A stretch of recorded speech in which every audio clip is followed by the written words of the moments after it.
my fellow book addicts, Megan here, and time for another book review.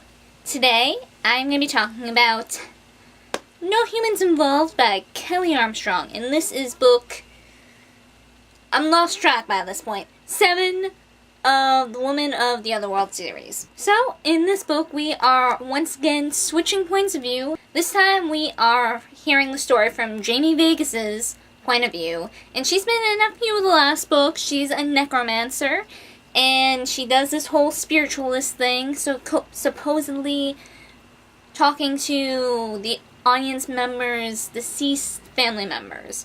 Of course, most of that is an act, because most ghosts don't exactly give the messages we want to hear. Most of the time it's them being angry about stupid shit, and yeah. Most of the living want to hear good news, that your recently deceased loved one misses you and they're in a better place, and so on and so forth. So she's basically just giving them what they want. Which really, there's nothing wrong with that when you think about it. So she's not causing anyone any harm. So, into the story. I just gotta say, at the beginning, I was thinking this is something right out of a Supernatural episode.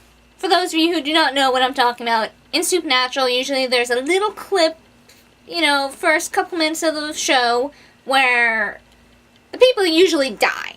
And when I read the prologue thing to this, all I can think of, this is something right out of a Supernatural episode. This is totally something right out of a Supernatural episode.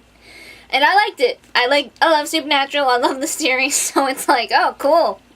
Get a little Supernatural in my Woman of the Otherworld. Okay. I've also noticed something like that's happened in one or two of the past books, too. Someone shows up for the prologue, and they usually get killed. Just like people in the first few minutes of Supernatural. So getting to the story.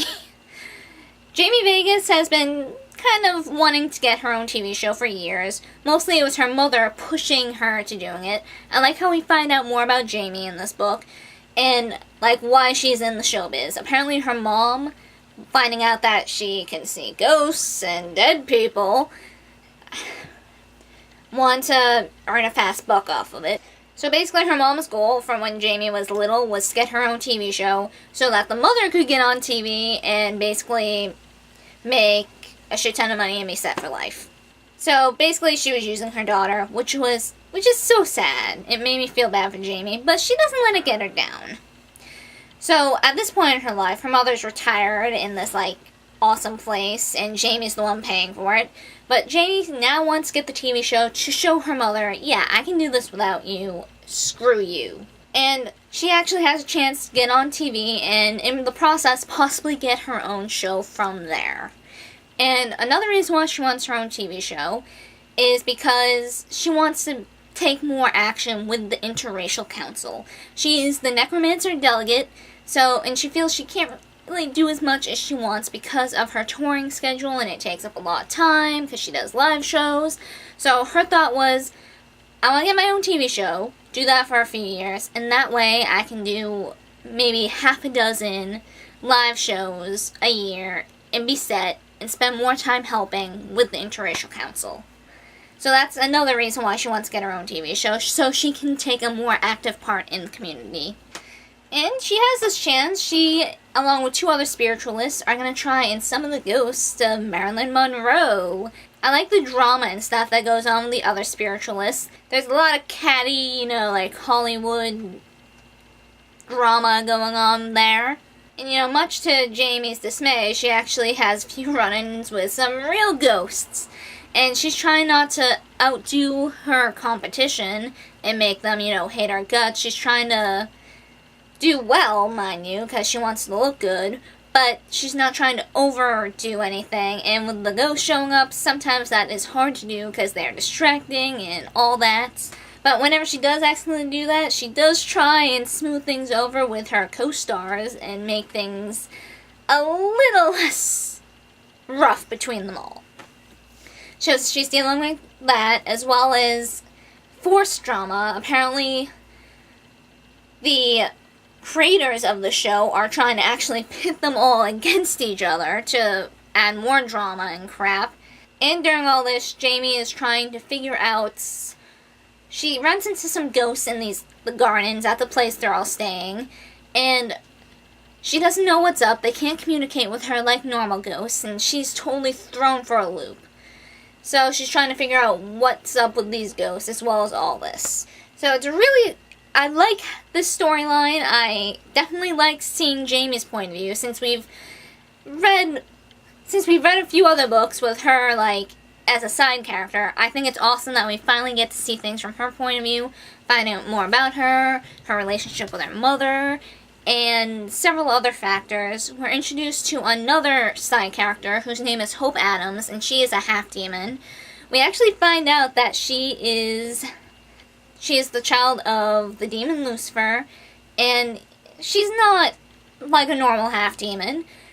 Instead of getting some cool like superpower like Adam does with his fire and Eve did with her like sight viewing thing, Hope doesn't have a superpower. She doesn't get strength or anything. She basically gets a demon's love for chaos. She doesn't have a cool power. She just senses chaos, which, you know, can be useful. She can also use that to tell if someone wishes her harm, which is a pretty cool self-defense thing if you think about it. And can I just say, I love Hope's job. Hope is a reporter, and she's basically this paranormal investigator. She hunts down stories about Bigfoot and everything and writes articles about that.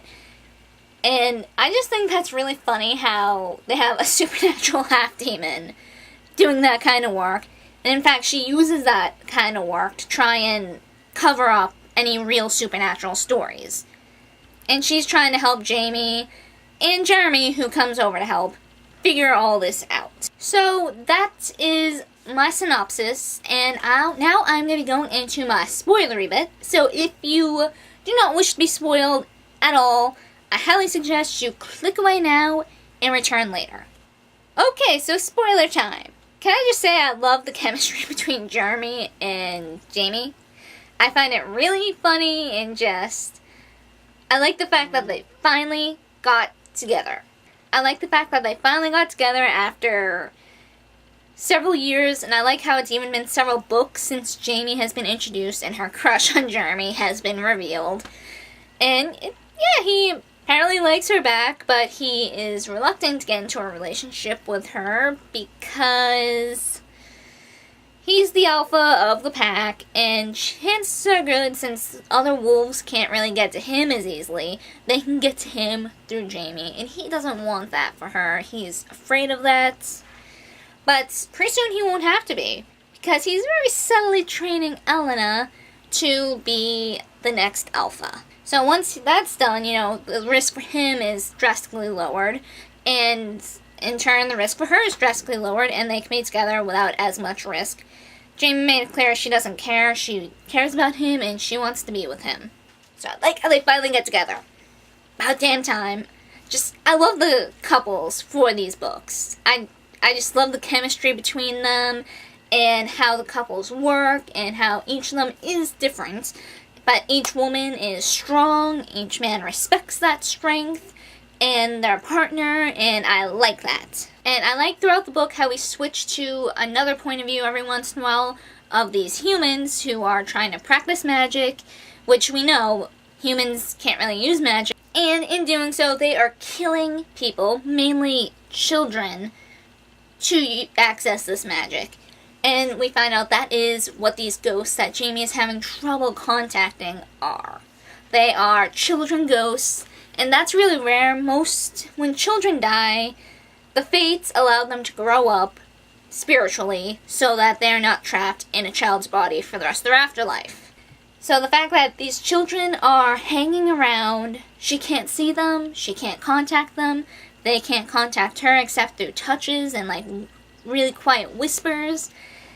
And the fact that the fates haven't swooped up and let them grow up yet, that's ringing some serious bells for Jamie. So she's trying to contact Eve and get her help on this, and just all sorts of stuff is going on.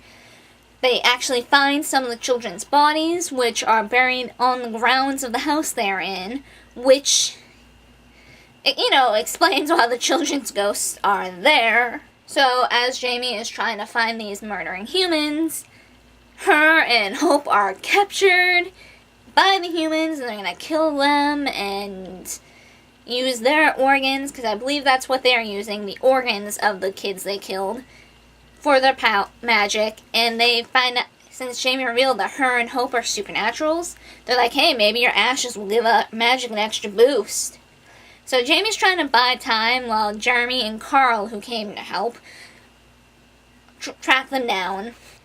And I like how Jamie uses her raising the dead ability, because, that's a necromancer's calling card, to freak the humans out and just, holy crap.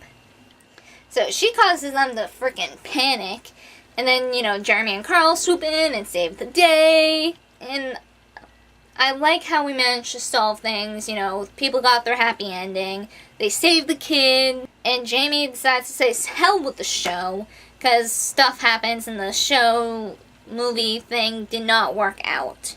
So she'll deal with that. She's discovered, she doesn't really want that show. She doesn't have anything to prove. She wants to do what makes her happy. And if that means doing all these shows a year while trying to balance the Supernatural Council, so be it. And I like the little twist with Hope. We find out not only does she sense chaotic thoughts, but she gets, enjoyment out of it. She enjoys, really enjoys the chaos sense. So I'm interested to see where things go. I'm pretty sure the next book is Hope's point of view. So, interested to see things from a chaos demon's point of view. So yes, all in all, loving the series so far. I have very little, if any, complaints. I love the characters, I love the dialogue, I love the writing, there is nothing about this series that I do not love. And despite the fact that it's 7 books and going right now, holy crap, that is impressive. That is an impressive length series, and it has my attention throughout all. Good read. I highly recommend. So yeah, that is it for this book review, and I hope to see you guys next time. See ya!